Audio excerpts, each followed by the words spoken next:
श्रद्धा, सम्मान, पूजा के योग्य सभी गणमान्य सम्मानित मातृशक्ति, सम्माननीय समाज के प्रधान जी, सम्माननीय मार्गदर्शक, सम्माननीय एसपी सिंह जी, सम्माननीय जज साहब और जो हमारे मंत्री हैं श्री हरीश सिंह जी, वो अस्वस्थ चल रहे हैं, उनके लिए मंगल कामनाएं कर रहे हैं और उनको स्मरण कर रहे हैं। सम्माननीय श्री राजेश जी, मूलचंद जी, अन्य सभी मेरे जितने भी बैठे हुए सज्जन हैं, सबको स्मरण कर रहा हूँ, नमन कर रहा हूँ, अभिनंदन कर रहा हूँ और सम्मान कर रहा हूँ।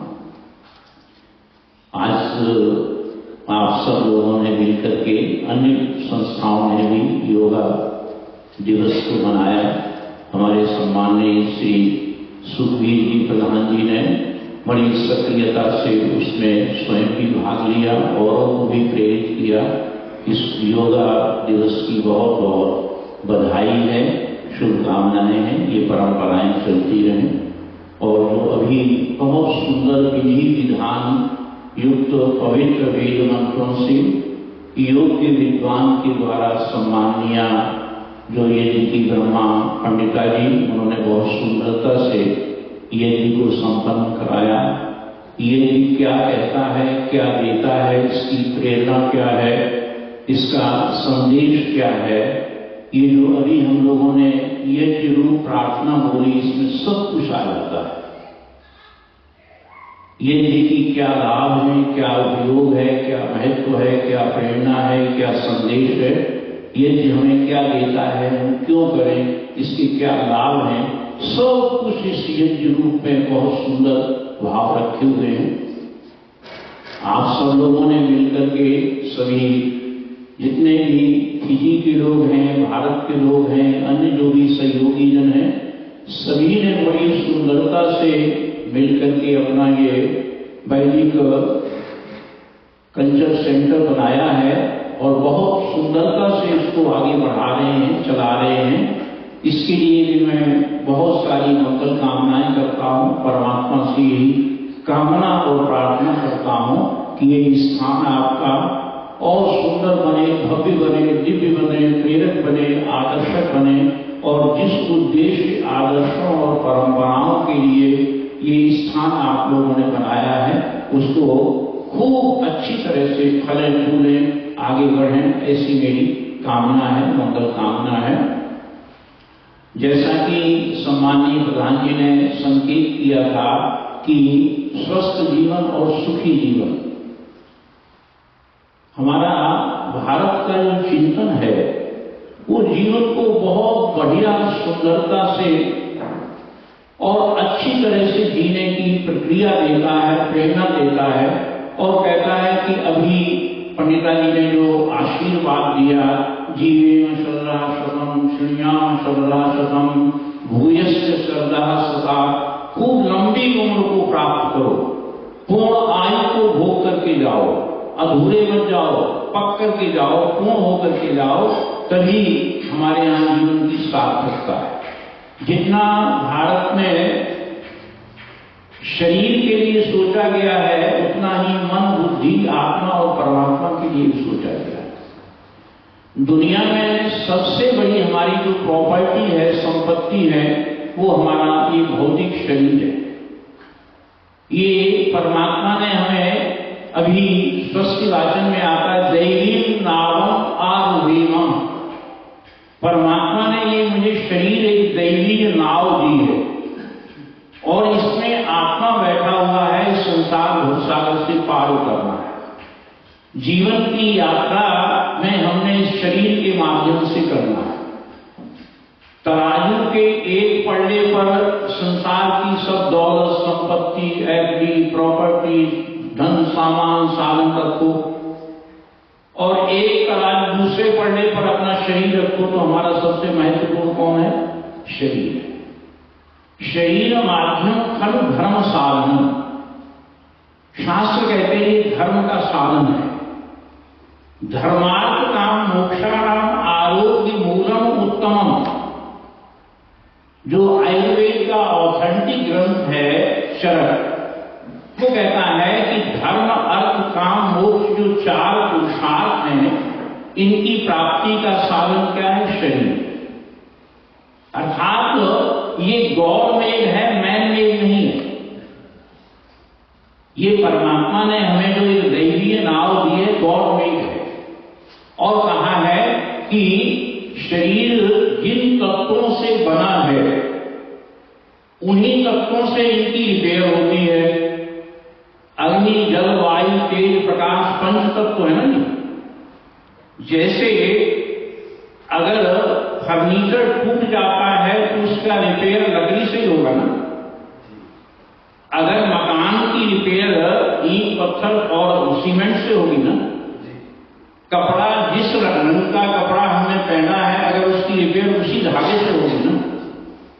तो कहा कि ये अग्नि, जल, वायु, तेज, प्रकाश, ये पंच तत्व है, ये हमारी बॉडी को रिपेयर करते हैं।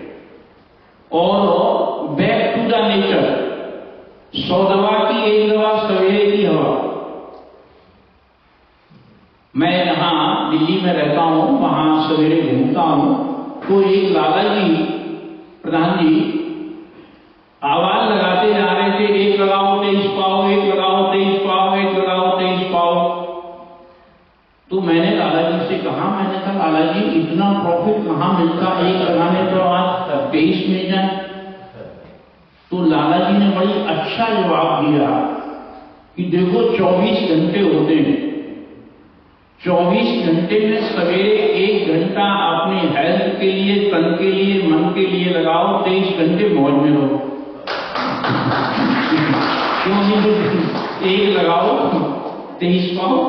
अर्थात कि ये शरीर जो है वो प्रकृति से बना हुआ है।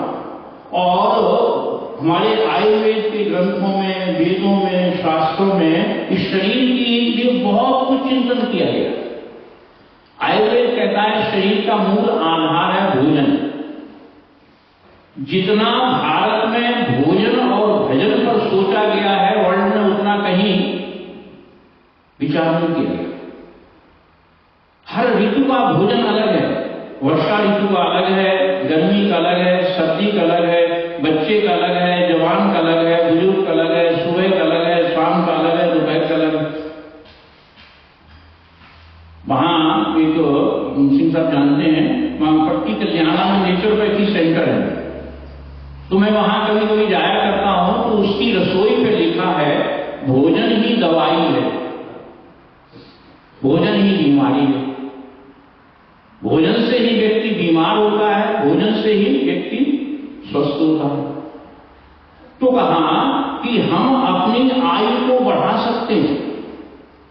गीता ने क्लियर कहा, युक्ता आहार विहारस्य युक्त चेष्टस्य कर्मसु, खान पान के द्वारा, नियम संयम के द्वारा, प्राणायाम के द्वारा, व्यायाम के द्वारा, योगासन के द्वारा हम अपनी आयु को बढ़ा सकते हैं।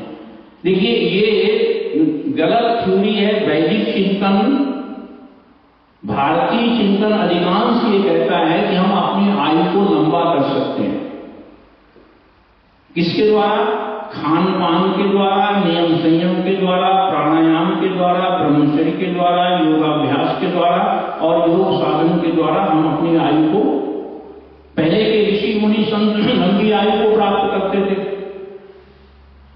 तो कहा कि हम अपने नियम संयम से आयु, जैसे हमारा इलास्टिक होता है, जो अंडरवियर हम पहनते हैं उसका इलास्टिक इतना है, खींच करके हम कितना कर देते हैं, बढ़ा देते हैं।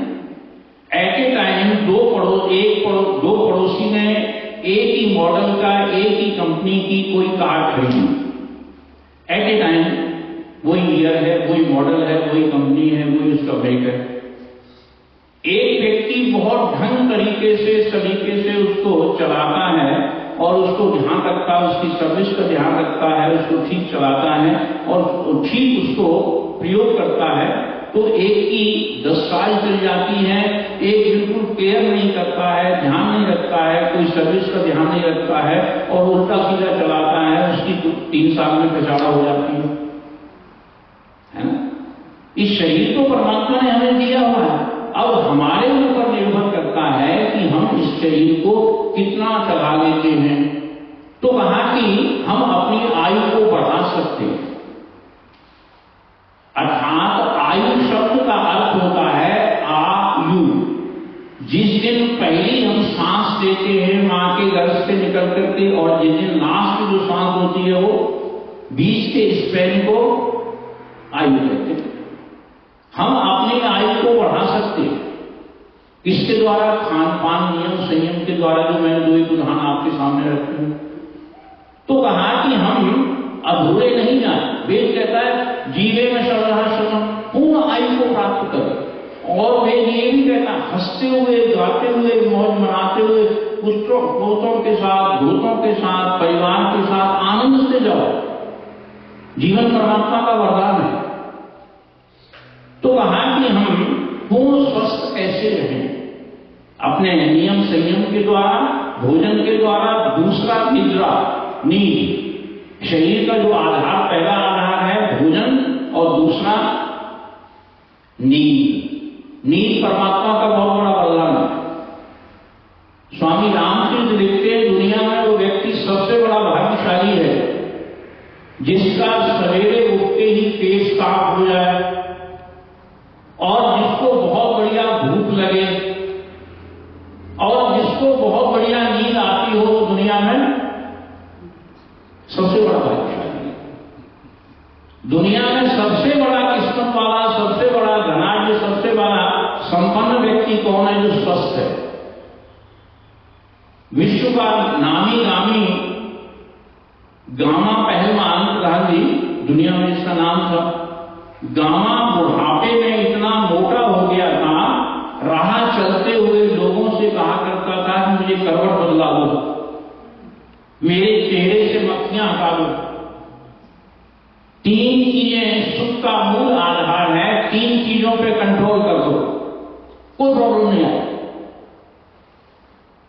तीनों हम बोलते हैं तन मन धन।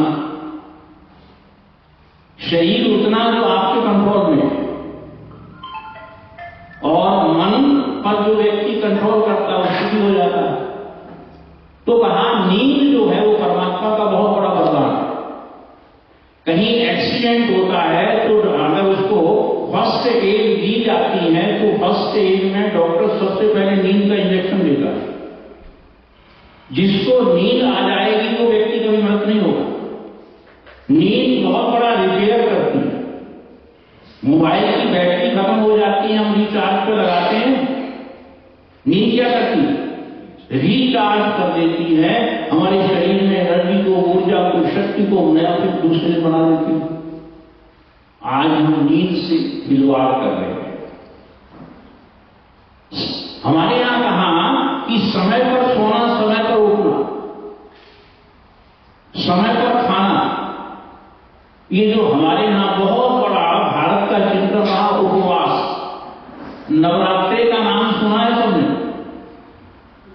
नवरात्रि वर्ष में 2 बार नवरात्रि मनाए जाते हैं भारत में, और पर्व दिवाली, होली, सिंह साहब 2 बार नहीं आता है। जब भी सीजन चेंज होता है नवरात्रि आते हैं, जब भी ऋतु बदलती है सिंह साहब नवरात्रि आते हैं। क्यों? ये क्यों का जवाब आपको 3 बार आचमन क्यों किए, 3 संविधाएं क्यों डाली, ये जितना भी हमारे यहाँ रिचुअल है उनका बहुत साइंटिफिक, बहुत बड़ी गहरा गंभीर चिंतन है, संदेश है। सब ये क्यों का जवाब हमारे वैदिक चिंतन में दिया जाता है। जब भी ऋतु बदलती है, जब भी मौसम बदलता है, शरीर में रोग उत्पन्न होते हैं। उन रोग उत्पन्न के द्वारा क्या किया जाता है? फलाहार के द्वारा, निराहार के द्वारा, मतलब खाली पेट रख करके उपवास के द्वारा, जो हमारे पेट में, जो शरीर में जो गंदगी है उसको हमने क्या कर दिया? पचा दिया। अगले सीजन में हम, अगली ऋतु में हम बीमार नहीं होंगे।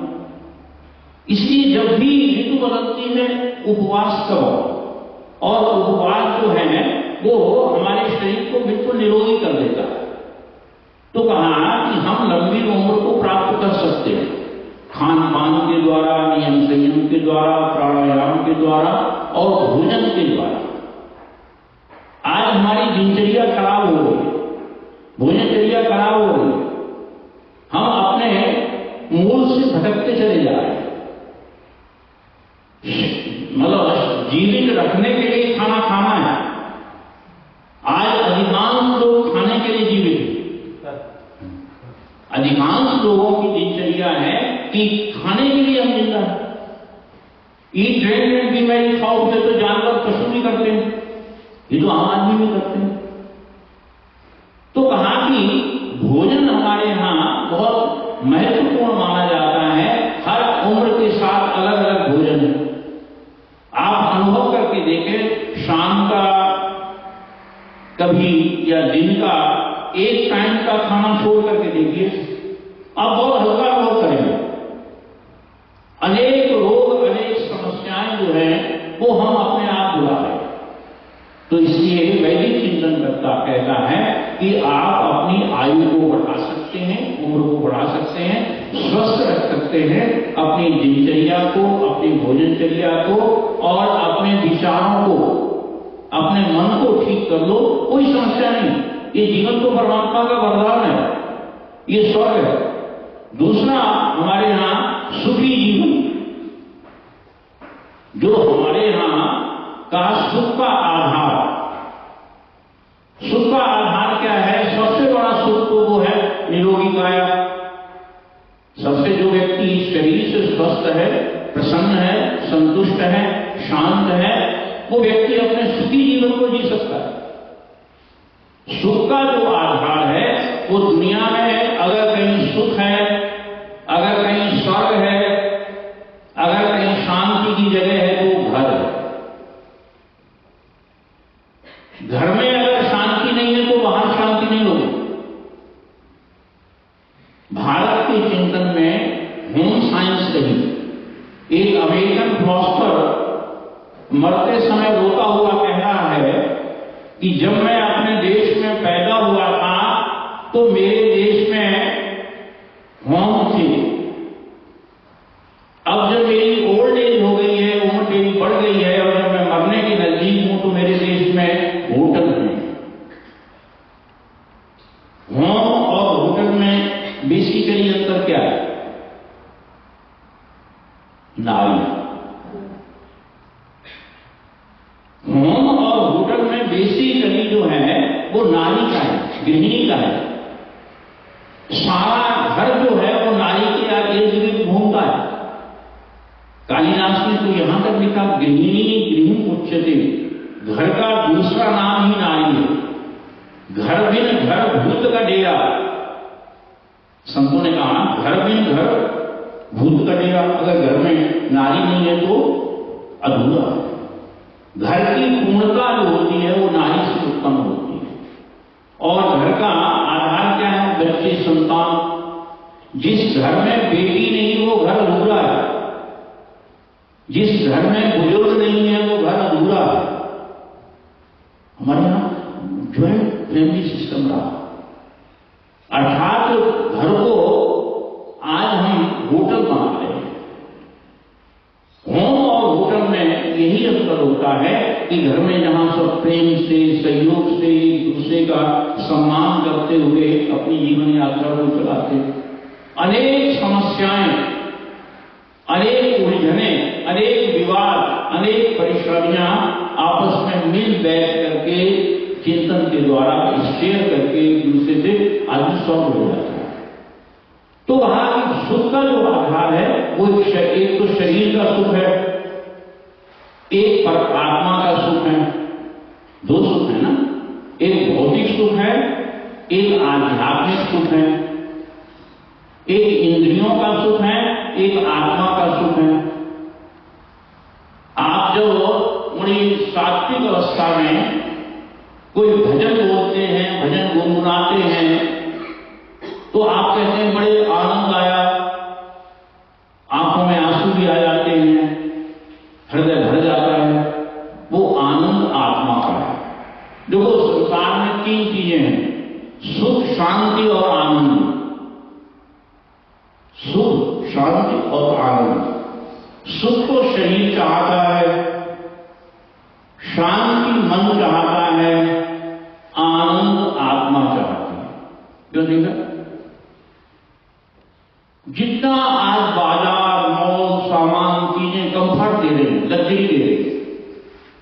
ये सुख किसको मिलना है? शरीर के लिए।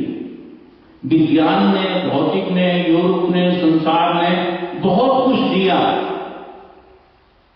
जो कुछ भी दिया वो शरीर के लिए दिया, मन बुद्धि आत्मा का छीन लिया।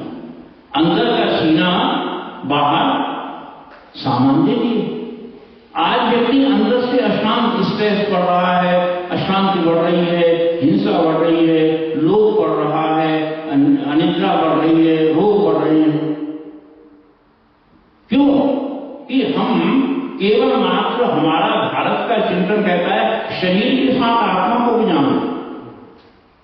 आत्मा में विधि, पूरी परिषद ये कहती है कि शरीर के साथ साथ आत्मा को भी जानो। हमने शरीर के लिए तो बहुत कुछ, ये मकान किसके लिए, गाड़ी किसके लिए, सामान किसके लिए, कपड़े किसके लिए, शरीर के लिए, आत्मा के लिए। हर वस्तु अपने केंद्र की ओर जा रही है। अभी आपने यज्ञ किया, यज्ञ की ज्वाला कहां जा रही थी? क्यों? उसका केंद्र सूर्य है। समस्त नदियां कहां जा रही हैं? सागर की ओर, उसका केंद्र है ना। मिट्टी का ढेला ऊपर फेंको, कहां आ रहा है? उसका केंद्र पृथ्वी है। अभी हम और आप उठेंगे, हमने आपने जो शरीर के लिए मकान बनाया, सब अपने अपने घर जाएंगे। तो आत्मा भी भाई अपने केंद्र की ओर जाना चाहती है। क्यों भाई? हर वस्तु अपने केंद्र की ओर जा रही है ना। सच ये है कि हम जो कुछ जी रहे हैं आज, शरीर के आधार पर, इंद्रियों के आधार पर, मन के आधार पर, आत्मा के आधार पर, आत्मा के लिए कुछ नहीं दे पाए। आत्मा रोती है, चीखती है, पीटती है, विरक्ति है, बेचैन होती है, वो भी अपने केंद्र परमात्मा के पास जाना चाहती है। परमात्मा क्या है? सच्चिद आनंद। सच्चिद आनंद। परमात्मा सत्य है और चेतन है और आनंद है। आत्मा सच्चिद है, प्रकृति सत्य है। आत्मा का क्या कर दिया? परमात्मा सच्चिदानंद है सुनकर, और आत्मा सच्चिद है, क्या करा? आनंद किसके पास है? हम खोज कहां रहे? आनंद शोक बह रहा। तुम क्यों उदास है? तू इसलिए उदास है कि जो खोज रहा वो तेरे पास है। जो खोज रहा, बंदे मोटों का ढूंढे, मैं तो तेरे पास हूं। भीतर के पट खोल ले, क्यों मिलेंगे? भीतर के पट खोल ले तो क्यों? परमात्मा अंदर बैठा हुआ, मैं खोज रहा हूं। शांति अगर आपकी घर में खो गई है और आप मंदिर में खोज रहे हैं तो मिलेगी। जो चीज जहां खोई वहीं तो मिलेगी ना। तो आत्मा का जो लक्ष्य है वो परमात्मा की प्राप्ति, और इस मानव योनि में ही संभव है। कुत्ता, बिल्ली, गाय, भैंस, मच्छर, कीट, पतंग, अन्य योनि कोई भक्ति, पूजा, प्रार्थना, कीर्तन, पाठ, यज्ञ कर पाएगा? मुक्ति का अधिकारी केवल मानव योनि है। अन्य योनियां सब भोग योनियां हैं। ठीक है ना। मुक्ति अगर कहीं मिलेगी, परमात्मा की प्राप्ति कौन कर पाएगा? आत्मा। तो आत्मा जब से वेद में आता, परिधि भूतान परिधि लोकान परिधि, पता परमात्मा में जाने कितने लोग, लोकांतरों को, युगों को, यत्रों को, कितनी योनियों को भोगता हुआ अंत में तेरी शरण में आया है ना। तो कहा कि आत्मा की जो प्राप्ति वो आनंद की प्राप्ति है। आनंद केवल परमात्मा के पास है। आनंद स्रोत बह रहा, तुम क्यों उदास है? परमात्मा ने आनंद दिया है सबको। हमें देखो, दुनिया में जीना एक कला है। जिंदगी जीना एक आर्ट है, कला है। हर आदमी को जीना पता नहीं मिलता। नहीं, जीने के लिए बहुत डिग्रियों की जरूरत है, बहुत शिक्षाओं की, किताबों की जरूरत नहीं है।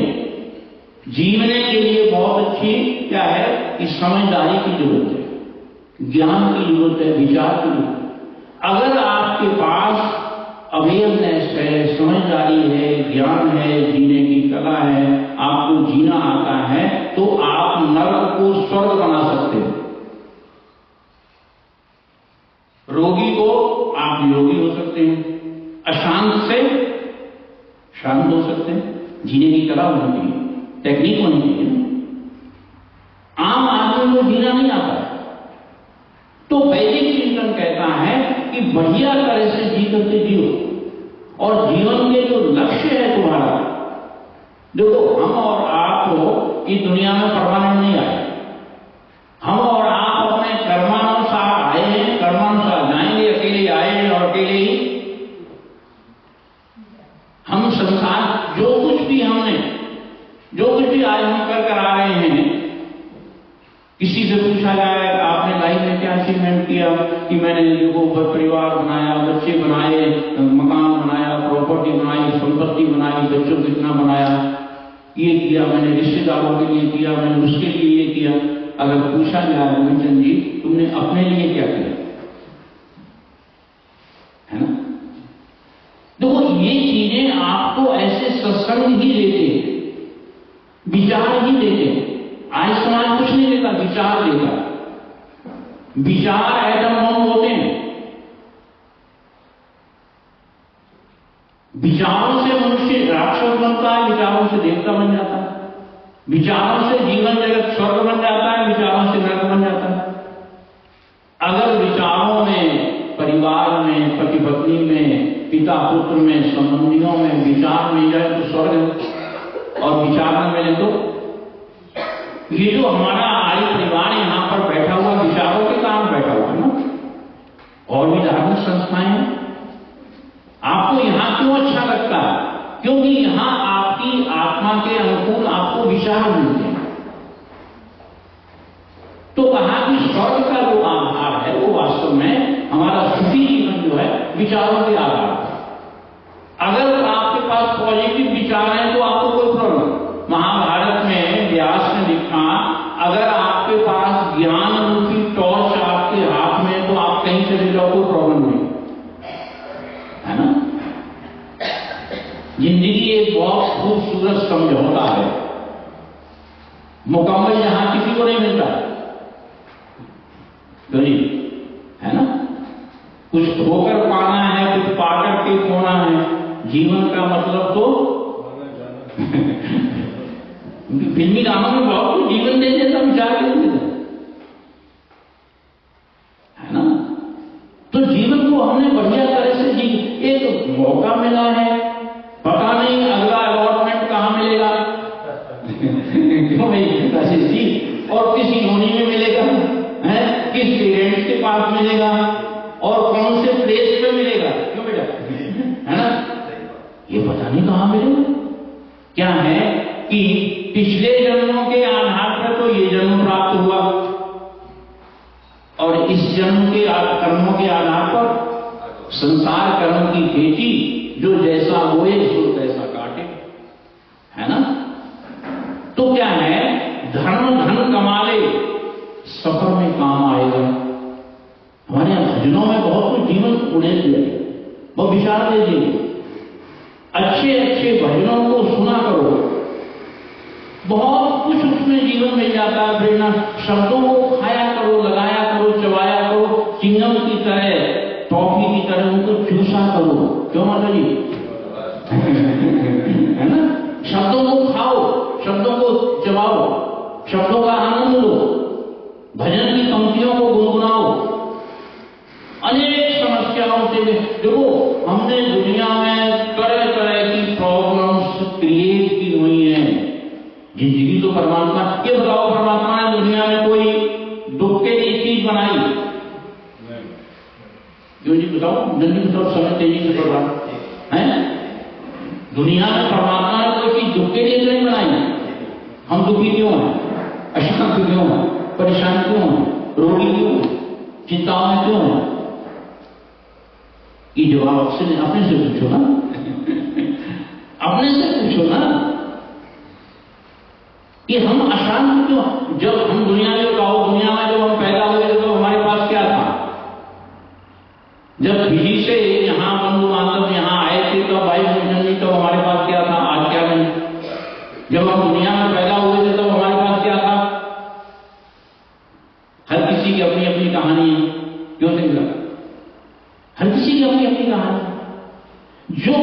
प्राप्त है उसका धन्यवाद। तूने मुझे सब कुछ दिया, मैंने तेरा धन्यवाद भी ना किया। प्रार्थना मांगना नहीं होता, प्रार्थना थैंक यू होता है। ये मंदिर थैंक यू की जगह है, परमात्मा का मंदिर है।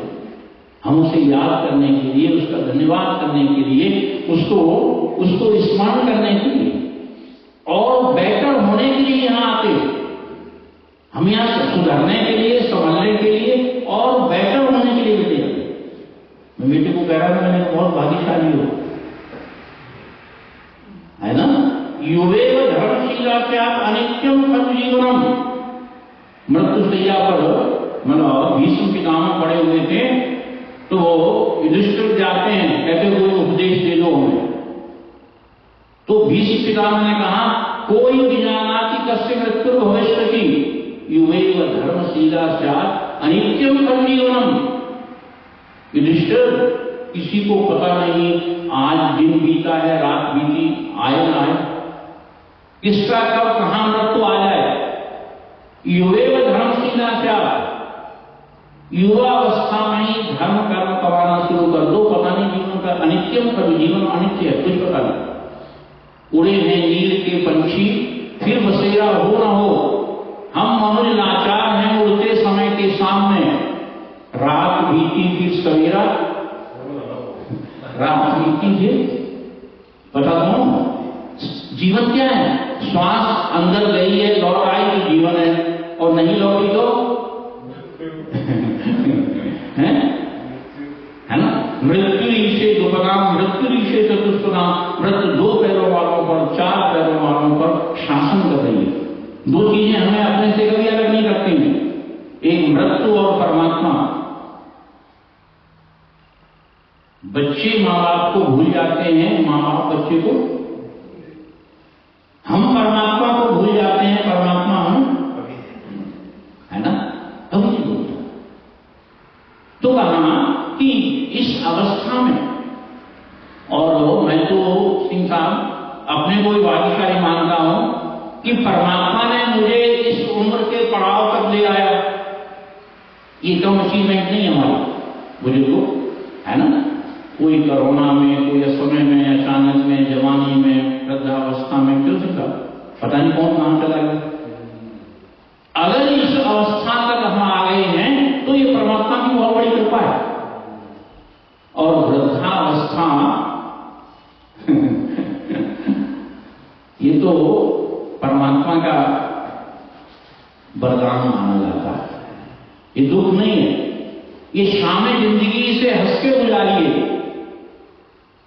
ये शाम जिंदगी, ये जिंदगी की शाम है ना।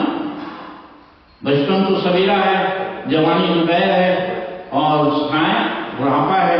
ये शाम जिंदगी से हंस के गुजारिए। रास्ता है कठिन मगर हिम्मत न हारिए। रास्ता है कठिन, जिस हाल में लोग मरने की दुआ मांगते हैं, जिस हाल में लोग मरने की दुआ मांगते हैं, उस हाल में हमें जीने की कसम खाई है। परमात्मा ने हमें मौका दिया है। अब तो देखो सिंह साहब, रिटायरमेंट का मतलब ये होता है, मैं तो ये कहा करता हूं, नया जन्म।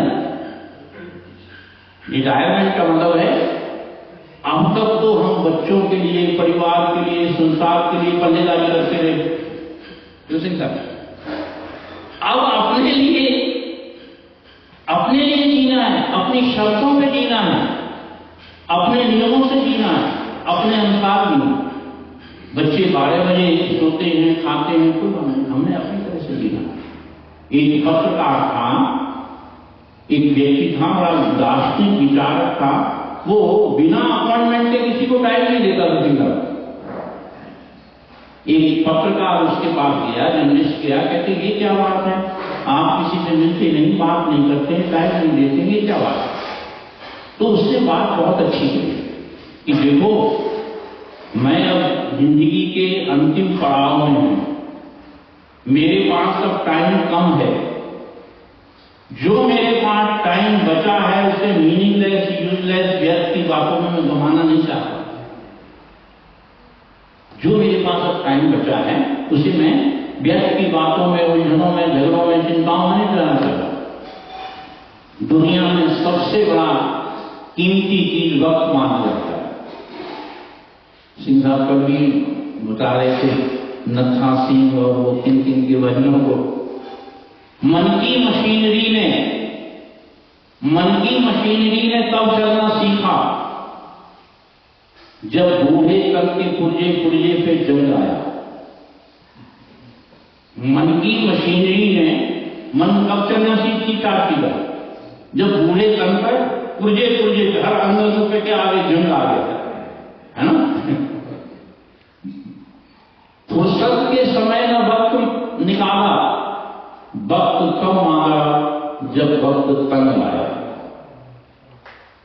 वक्त कब मांगा जब वक्त। परमात्मा दुनिया में सब कुछ देने के लिए बड़ा उदार है, मगर वक्त देने में नहीं देता है ना। अंतिम समय में दो बड़ी मांग के देखो, है ना, सब कुछ दे देगा। इसलिए ये जीवन सुखी का है, दुख नहीं। परमात्मा कोई चीज दुख के लिए बनाई नहीं। अगर आपको समझदारी है तो आप दुख को भी सुख में कन्वर्ट करें। हमने बहुत सी प्रॉब्लम्स, देखो ये बाजार मॉल संसार चीजें हमें पीट रही हैं, बेचैन कर रही हैं, व्याकुल कर रही हैं। सूचना जितना सामान बढ़ता चला जाता है उतना हम अशांत हो रहे हैं। मोबाइल हमें बेचैन कर रहा है, चंचल कर रहा है। उपयोगी बहुत है मगर दुरुपयोगी भी बहुत है। हर समय आपको अकेले नहीं रहने देता, अपने लिए नहीं सोचने देता। जितना सामान बढ़ता चला जाएगा, चीजें बढ़ती चली जाएंगी, इच्छाएं वासनाएं जितनी बढ़ती उतने हम अशांत होते चले जाएंगे। भारत का चिंतन कहता है उतनी इच्छाएं करो जितनी जरूरत है। देखो छोटा जीवन को बहुत बढ़िया तरह से हमारे यहां उन्होंने रखा गया। क्या करो, चीजों को मत देखो, जरूरत को देखो, सुखी हो जाओगे।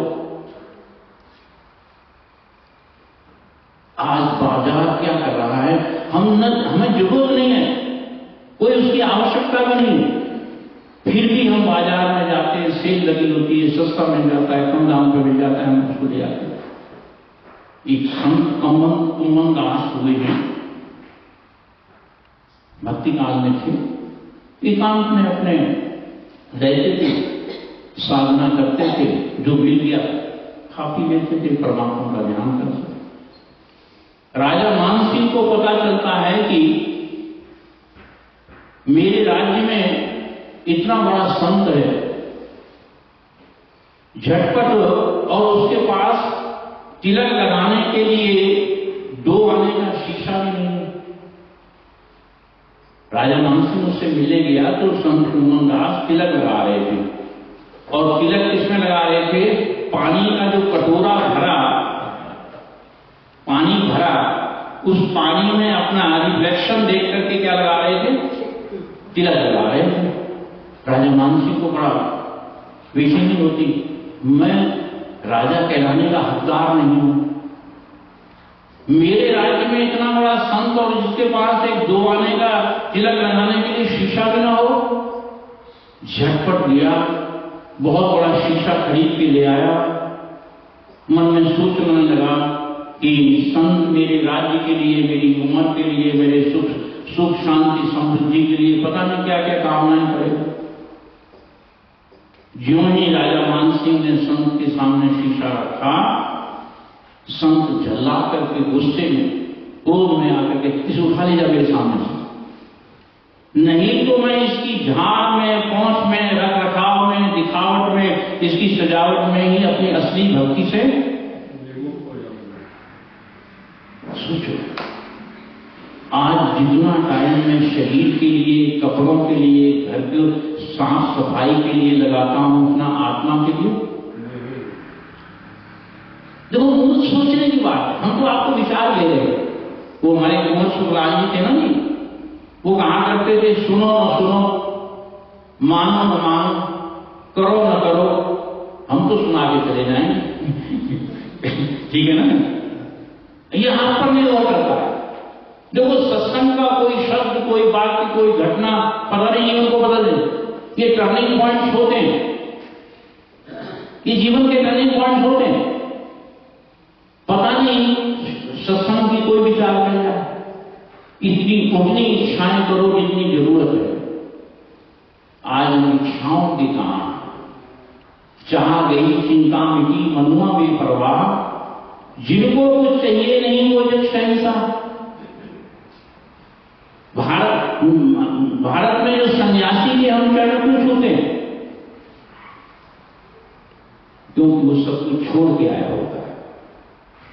वो किसी ने कहा संत कौन और महंत कौन,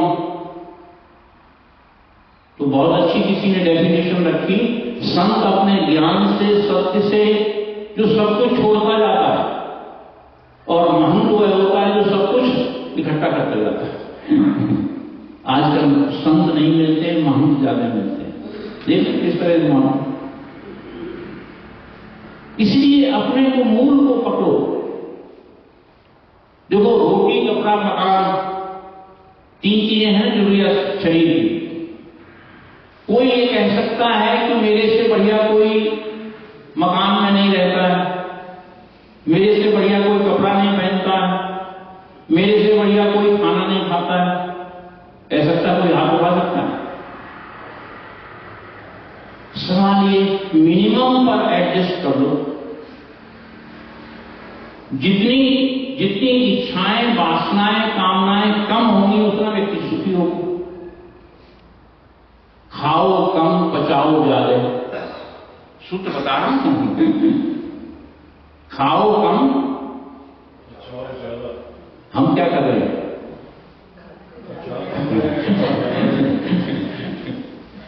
क्यों नहीं? आधा खाना हम अपने लिए खाते हैं, आधा डॉक्टर के लिए खाते हैं।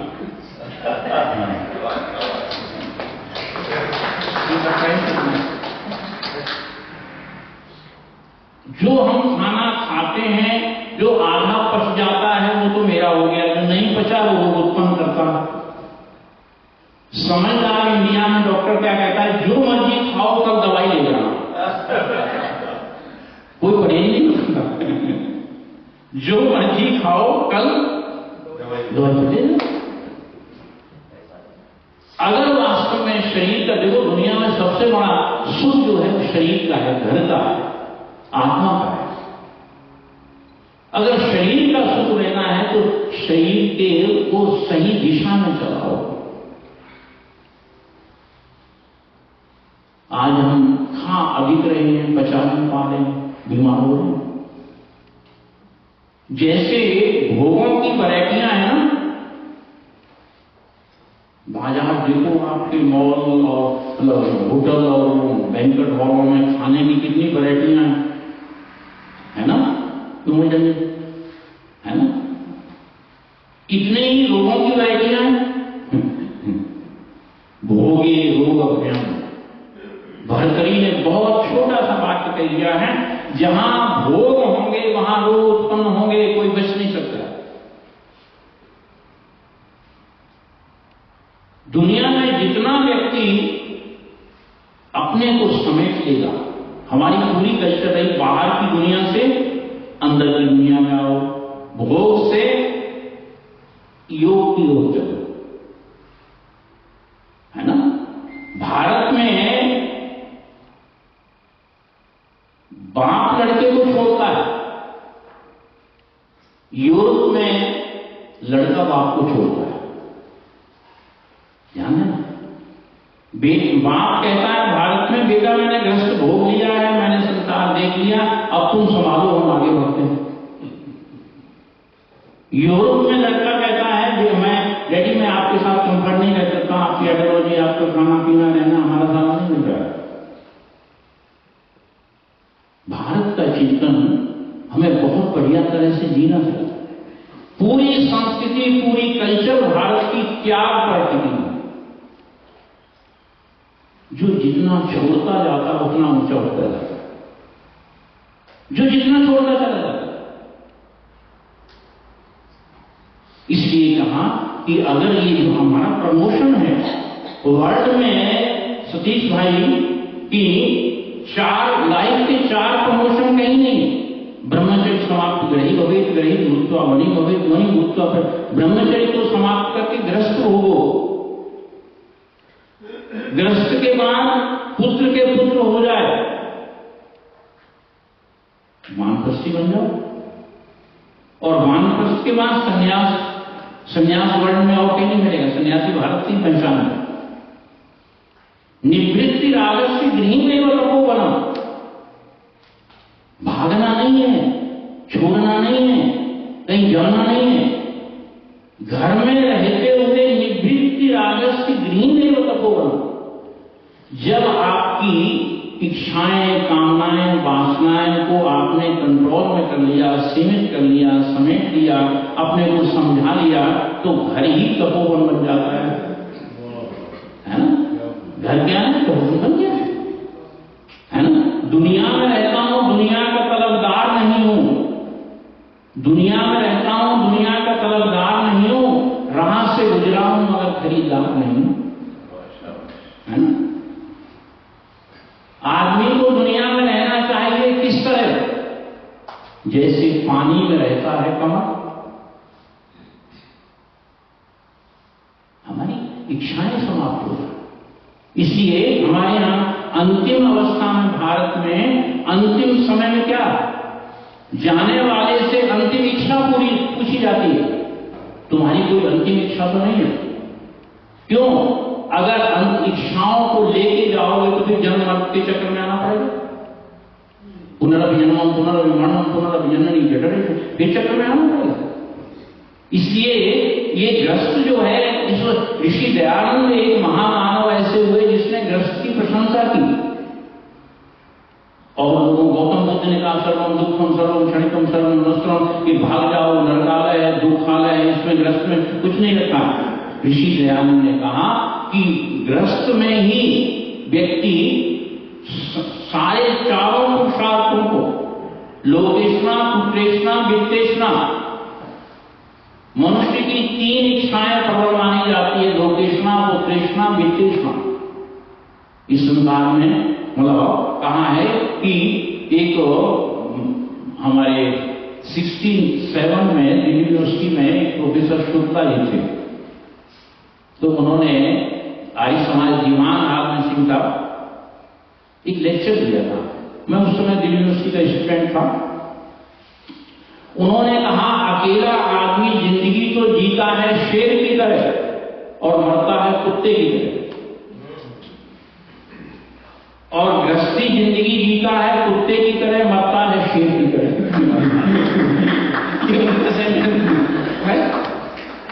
संतुष्ट होकर के जाता है। इसलिए जिंदगी में हमारे यहां विवाह को बहुत बड़ी जिम्मेदारी है, बहुत बड़ा दायित्व। विवाह से पूर्णता आती है। विवाह हमारी समस्त इच्छाओं की, कामनाओं की पूर्ति करता है। प्रजातंतु माम विवेक्षेस्ति, अपने इस संतान परंपरा को देखो, ऋग्वेद कितना बढ़िया कह रहा है कि ज्योतिष्मता कठोर मनोभव जनया दैव्यम जन्म।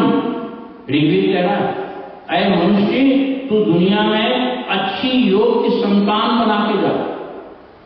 दुनिया में बुढ़ापा उसका सबसे बदकिस्मत आदमी को माना जाता है जिसकी बुढ़ापे में संतान नालायक निकल जाए। सीरियलों में, पिक्चरों में, कहानियों में जिसकी संतान बुढ़ापे में गलत निकल जाए वो लंबा उम्र नहीं कर पाता है, क्यों हो जाता है? इसलिए हम गृहस्थियों का धर्म क्या है? भाई जी आपका दिया जल दिया बहुत अच्छा। योग की संतान बनाना, ज्योतिष में कहा जो परंपरा ने दी है अपनी योग की संतान को देते जाओ, अच्छा इंसान बना के देते जाओ। दो बच्चे आपस में गाली गलौज कर रहे हैं, देखने वाले सुनने वाले क्या कहते हैं, किस नालायक मां बाप की संतान है ना? तो कहा ग्रस्त से पूर्णता आती है। ग्रस्त धर्म जो है वो इसमें सुंदरता है, ब्यूटी। और श्री कृष्ण ने तो गीता के माध्यम से बहुत कुछ कहता है, ड्यूटी में ब्यूटी ले आओ। अगर गीता का पूरा चिंतन रखा जाए तो एक शब्द में क्या, ड्यूटी में ब्यूटी। जो काम करो बढ़िया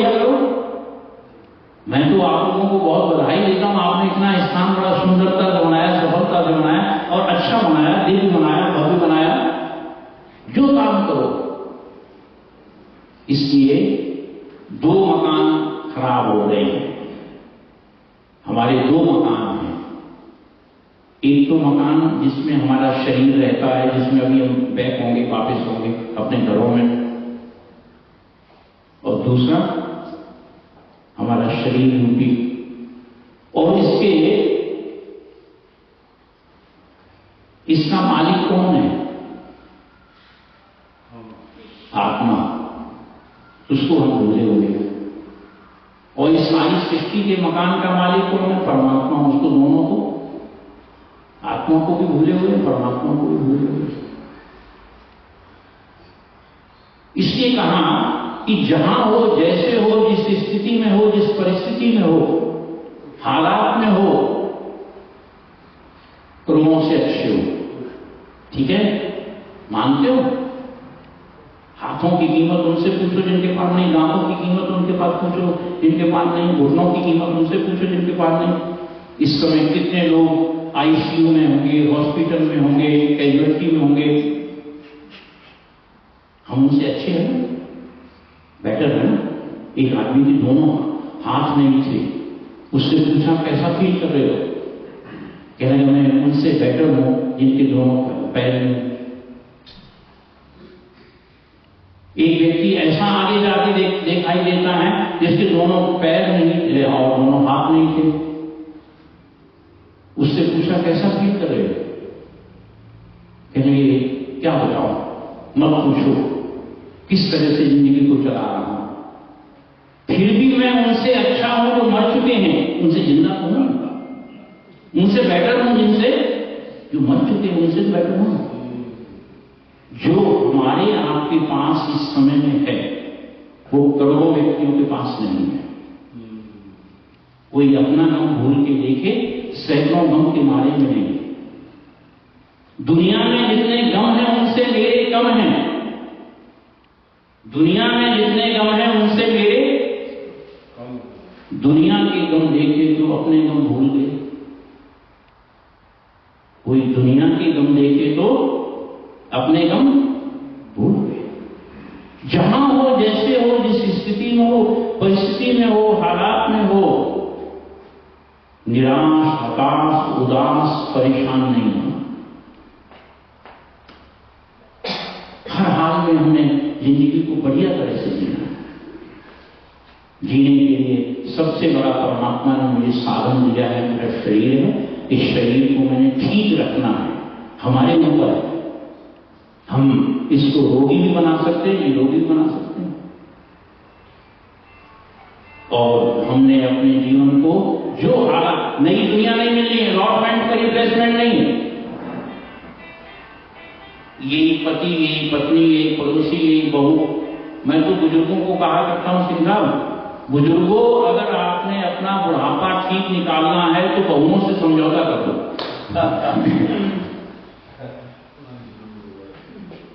शायद अच्छी बात नहीं लग रही होगी। देखो, एक संत ने लिखा, धी जमाई ले गए, बहुओं ने लिए कूद, कहे मनोहर जंगली तुम रहे उठ के उठ।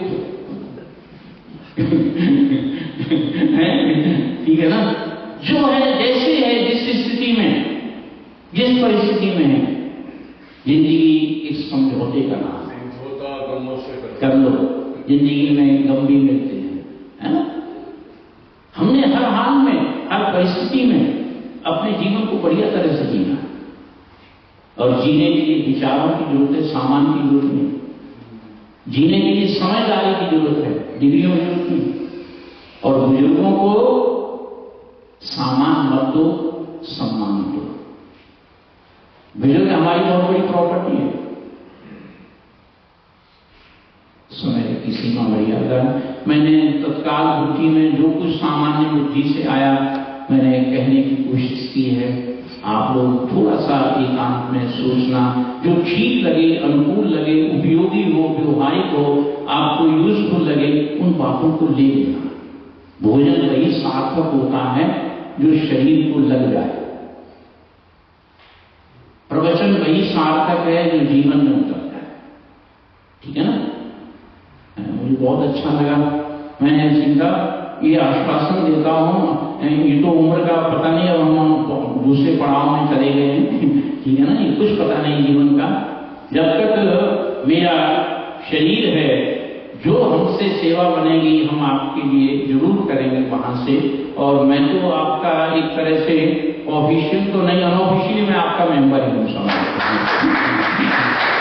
जो हमसे आपका सलाह सहयोग मदद मिलेगी मैं जरूर करूंगा। और मैं बहुत संतुष्ट हूं। मैं अपनी बेटी को भी कहता, मैंने कहा बेटा हमारा एक आने का यहाँ आकर्षण ये भी रहेगा कि हम मुझे समाज मिलती है, समाज में हमारा ये बहुत बड़ा परिवार है, हमारी बिरादरी है, हमारा संगठन है।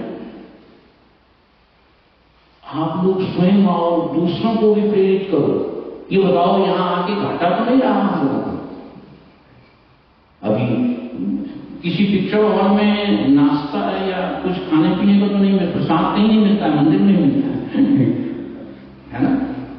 इन्हीं शब्दों के साथ आप लोग स्वस्थ रहें, प्रसन्न रहें, सुखी रहें, घर में आपकी सुख शांति रहे। और जो आपका परमात्मा धीरे धीरे भौतिकता से आध्यात्म की ओर, शरीर से आत्मा की ओर और प्रकृति से परमात्मा की ओर बढ़ो। ये जीवन परमात्मा का बहुत बड़ा वरदान है। इन शब्दों के साथ सबके लिए मंगल कामनाएं।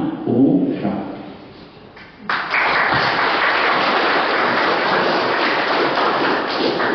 बहुत बहुत धन्यवाद डॉक्टर महेश विद्यालय जी। बहुत ही अत्यंत महत्वपूर्ण, बहुत उपयुक्त संदेश सभी के लिए 100% लागू, और सभी तरह से आपने समझाया। उत्तम स्वास्थ्य जीवन का सबसे बड़ा धन है। स्वास्थ्य शरीर ही सुखी जीवन का आधार है। बहुत तरह से आपने समझाया और बहुत ही महत्वपूर्ण विषय पर आपने बहुत ही अच्छी तरह से समझाया। आपको बार-बार धन्यवाद। फिर से जोरदार तालियों से हम लोग बहुत बहुत धन्यवाद।